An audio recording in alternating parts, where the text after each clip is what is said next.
করে কষ্ট করে এখানে এসেছেন। আমরা আসলে এমন একটি সমাজে বসবাস করি যেটা বহুমুখী বৈচিত্র্যে পরিপূর্ণ। ছোট্ট একটি দেশ, বিপুল সংখ্যক মানুষের এখানে বাস। বিশ্বে এমন আর একটি দেশ নেই যে দেশে এরকম ঘনবসতিপূর্ণ সমাজ রয়েছে। 18, 19, 17 যাই বলি, এত কোটি মানুষের এরকম দেশের সংখ্যা খুব কম। চীন একটা ঘনবসতির দেশ, কিন্তু আমাদের মতো নয়। এই দেশে আল্লাহ তাআলা সম্পদও দিয়েছেন, আবার এই দেশের অনেক চ্যালেঞ্জও রয়েছে। এই চ্যালেঞ্জ এবং সম্পদকে সমন্বিত করে আমাদের প্রিয় সমাজকে, দেশকে, জাতিকে সামনের দিকে এগিয়ে নেওয়ার জন্যে সমাজের যে কয়টি গুরুত্বপূর্ণ স্তম্ভ, এর মধ্যে সাংবাদিকতার জগৎটা বিশেষ গুরুত্বের দাবি রাখে। আমি ক্ষুদ্র মানুষ, আমার বিবেচনায়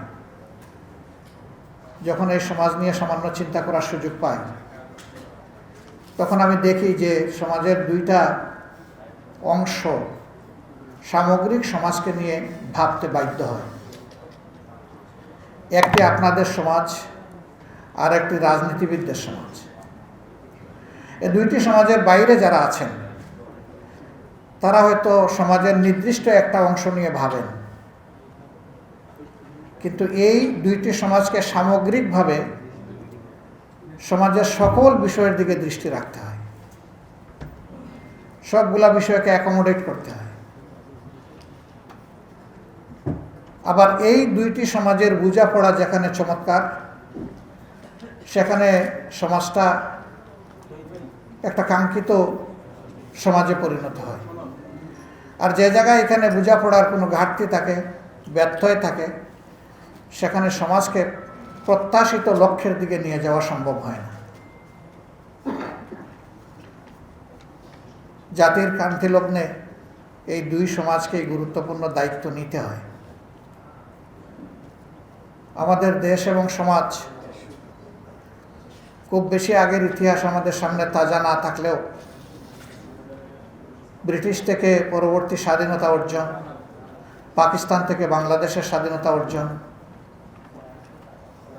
এই দুইটা ছিল আমাদের ইতিহাসের গুরুত্বপূর্ণ চ্যাপ্টার। দুই চ্যাপ্টারেই জনগণের আকাঙ্ক্ষা ছিল যে জনগণ স্বাধীনতার প্রকৃত স্বাদ পাবে।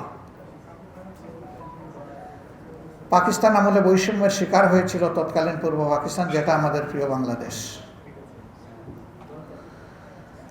বৈষম্যের কারণেই জনগণের মধ্যে নানাবিধ সংশয়, সন্দেহ, কষ্ট, ক্ষোভ দানা বাঁধে এবং 70-এর নির্বাচন নিয়ে টালবাহানার কারণে শেষ পর্যন্ত বাধ্য হয়ে দেশের জনগণকে অস্ত্র হাতে তুলে নিতে হয়।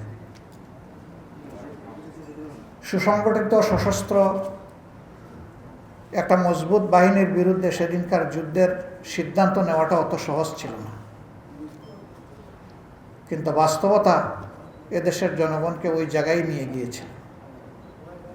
আমরা এই মুহূর্তে গভীর শ্রদ্ধার সাথে স্মরণ করছি বাংলাদেশের স্বাধীনতা যুদ্ধে যারা মুক্তিযোদ্ধা হিসাবে, যুদ্ধের সংগঠক হিসাবে এবং সামনের সারিতে থেকে যুদ্ধের ময়দানে নেতৃত্ব দানকারী হিসাবে সেদিন যারা অংশগ্রহণ করেছিলেন, তাদের প্রতি আমি গভীর শ্রদ্ধা নিবেদন করছি।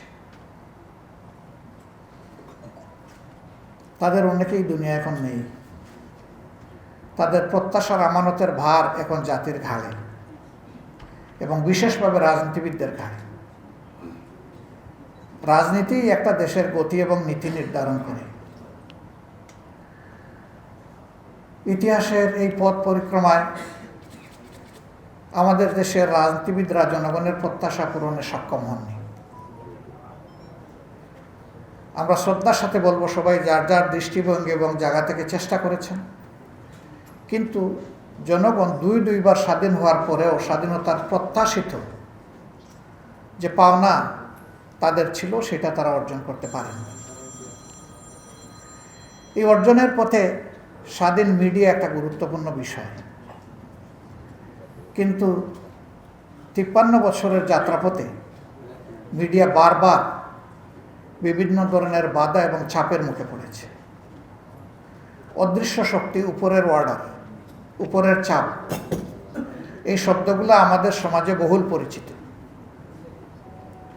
অনেক সময় খোলা হাটটাও বন্ধ হয়ে যায়, অনেক সময় ঠোঁট চালু আছে কিন্তু একটা অদৃশ্য তালা সেখানে পড়ে যায়, যার কারণে খোলা মনে সাংবাদিকরাও এই জাতির জন্য যা প্রয়োজন, ওয়াচ ডগ হিসাবে তাদের যে মতামত, নিউজ এবং ভিউজ, দুইটাকে তারা ডেসপারেটলি তুলে ধরতে পারেননি। বারবার বাধা এসেছে। অনেক ব্যাপারে আমরা কনসার্ন নিয়ে তাদের সাথে শেয়ার করেছি, ওই কথাগুলোই তারা আমাদেরকে বিভিন্ন সময় বলেছে। এটা খুবই দুঃখজনক। অথচ সকল সরকারই একটা কথা বলেছে যে আমাদের দেশে সাংবাদিকতার জগৎ স্বাধীন। এটা ছিল বাইরের ঘোষণা, ভিতরের চিত্র আপনারা আমার চেয়ে ভালো জানেন। আমরা এই ধরনের একটা ভয়ের সংস্কৃতি যেখানে লেগে থাকে, সেই সংস্কৃতিতে একটা দেশ স্বাচ্ছন্দ্যে সামনে এগিয়ে যাবে আর তার জনগণকে স্বস্তি দিবে, এটা অসম্ভব ব্যাপার বলে মনে করি। 3টা জায়গা সমাজের পরিচ্ছন্ন থাকতেই হবে। প্রথম জায়গাটা হচ্ছে লেজিসলেটিভ ওয়ার্ল্ড, যেটা আমাদের আমাদের পার্লামেন্ট। সেই পার্লামেন্টে ক্যাপাবল, অনেস্ট এবং প্যাট্রিয়ট লোকদের সেখানে যেতে হবে। কারো দেশপ্রেমের ব্যাপারে আমি সন্দেহ পোষণ করতে চাই না, এই অধিকার আমার নেই। কিন্তু সেই লোকটা যদি তার চিন্তায় অনেস্ট না হন, তাহলে সেখানে জনগণের প্রয়োজন প্রাধান্য পাবে না, সেখানে সেক্টরিয়াল ইন্টারেস্ট সামনে এসে যাবে এবং স্বভাবত কারণেই জনগণ সেখানে বঞ্চিত হবে। তিনি যদি ক্যাপেবল না হন, তাহলে আইন তৈরির ক্ষেত্রে কি আইনটা তৈরি করছেন, এটার কনসিকুয়েন্স আজকে কি, আগামী দিন কি, তারপরের দিন কি, এটা হয়তো তিনি বুঝবেন না।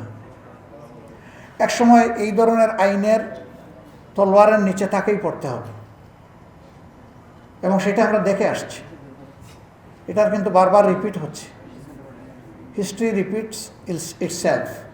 হিস্ট্রি নিজেকে বারবার কিন্তু রিপিট করছে। তো এই হিস্ট্রি থেকে যে লেসনটা আমাদের নেওয়ার কথা, কেন জানি কোন একটা জায়গায় গিয়ে আমরা ব্যর্থ হচ্ছি, সেই লেসনটা আমরা নিতে পারছি না। প্রিয় সম্মানিত বন্ধুগণ, বাংলাদেশ জামাত ইসলামী এ দেশের বুকে গড়ে ওঠে একটা সংগঠন, ইসলামের সুমহান আদর্শকে বুকে ধারণ করে, দেশপ্রেমকে প্রাধান্য দিয়ে, দেশ এবং জাতির প্রয়োজনকে উপলব্ধির জায়গা থেকে গুরুত্ব দিয়ে জামাতে ইসলামী কাজ করে যাচ্ছে। আমি এটা দাবি করি না যে ব্যক্তি হিসাবে আমি এবং সমষ্টি হিসাবে আমার দল সকল ভুলের ঊর্ধ্বে। কখনো দাবি করিনি, এখনো করছি না, ভবিষ্যতেও করব না। আমরা মানুষ, ব্যক্তি কিংবা সমষ্টি দুই পর্যায়ে আমাদের ভুলের আশঙ্কা আছে। এই ভুলটা দুই জায়গা থেকে ধরে দেওয়ার সুযোগ সবচেয়ে বেশি। একটা হচ্ছে যারা আমাদের রাজনৈতিক প্রতিপক্ষ, তারা আমাদেরকে দেখবে একটা ক্রিটিক্যাল আই দিয়ে। আর একটা হচ্ছে সমাজের বিবেক, জাতির বিবেক, সাংবাদিকতার জগৎ, তারা দেখবেন বস্তুনিষ্ঠ নিরপেক্ষ আই দিয়ে। যারা পলিটিক্যাল ক্রিটিক্যাল ভিউ থেকে দেখবেন, তারা একদিক থেকে দেখবেন, তারা আমার পিছনটা হয়তো দেখবেন না, অথবা পিছন দেখলে সামনে দেখবেন না। কিন্তু সাংবাদিকরা উপর দিক থেকে দেখেন, যার কারণে 4D ভিউ তাদের কাছে প্রকাশ পায়।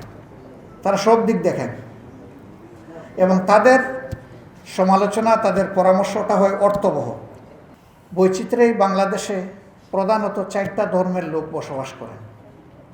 মুসলমানরা করেন, আমাদের হিন্দু ভাই বোনেরা করেন, বৌদ্ধ ভাই বোনেরা করেন, খ্রিস্টান ভাই বোনেরা করেন। এই 4টা ধর্মের বাইরে ছোটোখাটো থাকলেও সেগুলা অতটা সামনে আসে না। আমাদের একটা কথা খুবই পরিষ্কার যে আমরা সবাই মিলেই বাংলাদেশ। এখানে ধর্ম কিংবা দলের ভিত্তিতে বাংলাদেশকে বিভক্ত করা চরম অন্যায়। আর যেই জাতি এই ধরনের বিষয় নিয়ে বিভক্ত হয়ে পড়ে, এই জাতি হয় একটা দুর্বল জাতি, এবং দুর্বল জাতির উপরে অন্যরা মাতব্বরি করার সুযোগ পায়। এই মাতব্বরির জায়গাটা আমরাই তৈরি করে দিই আমাদের পারস্পরিক বিভক্তির কারণে। অতএব জাতীয় স্বার্থে, যেখানে জাতির স্বার্থ জড়িত, সেখানে বিভক্তি একেবারেই অগ্রহণযোগ্য। এই জায়গাটায় আমাদেরকে অবশ্যই ঐক্যবদ্ধ হতে হবে। আমরা সেই রকম একটা ঐক্যবদ্ধ জাতি প্রত্যাশা করি বা স্বপ্ন দেখি। সম্প্রতি দিনগুলোতে আমাদের কিছু ভূমিকা আপনারা দেখেছেন, আগেও ছিল, তবে দুর্ভাগ্যজনকভাবে 15.5 বছর আমরা আমাদের মুখের ভাষা জনগণের কাছে পৌঁছাতে পারিনি। আমাদের কর্মের বিষয়গুলো আমরা জনগণকে সম্পৃক্ত করতে পারিনি। আমরা আপনাদের মিডিয়াগুলোতে চেষ্টা করতাম আমাদের বক্তব্যগুলো পৌঁছানোর, কিন্তু সেখানে যে কোনো কারণেই হোক এই জায়গা থেকে আপনারা হয়তো মনের আগ্রহ থাকা সত্ত্বেও পারতেন না বলে আমরা ধারণা করি। আপনারা করতেন না এটা বলছি না, আমরা বলছি পারতেন না। এই না পারার জায়গাটা চিরতরে বিলীন হয়ে যাক, নিশ্চিহ্ন হয়ে যাক, এটা দোয়া করি। অতীতে অমুক অমুক এই কাজ করেছে, ডিউ আনডিউ বেনিফিট নিয়েছে, কাজেই আমাকেও নিতে হবে, এতে আমার কোনো দোষ নাই, এই ফিলোসফিতে আমরা বিশ্বাস করি না। এই জায়গাগুলো আমাদের রিফর্ম করে নেওয়া উচিত জাতীয়ভাবে। আমি আপাতত শেষ যে কথাটা বলে আপনাদের সবাইকে স্বাগত জানিয়ে এখন বিদায় নিচ্ছি, সেই কথাটা হচ্ছে, আসুন আমরা সমাজের সব দিক থেকে হাতগুলাকে এক জায়গায় নিয়ে আসি, আর একটা শপথ নিই যে আমরা জাতীয় স্বার্থে এক। এই জায়গায় আমরা কোনো কম্প্রোমাইজ করব না। এটা যার বিপক্ষে যাক আর যার পক্ষে যাক, তাতে আমাদের কিছুই আসে যায় না।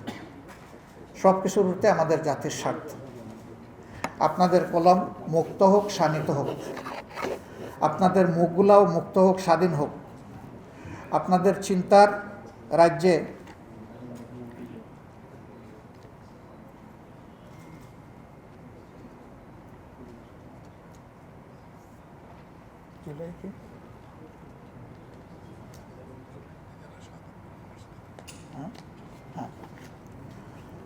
আমাদের কলমগুলা মুক্ত হোক, আমাদের চিন্তা এবং মুখ খোলাসা হোক, এবং আমরা যেন নির্ভয়ে সবাই দায়িত্বটা পালন করতে পারি।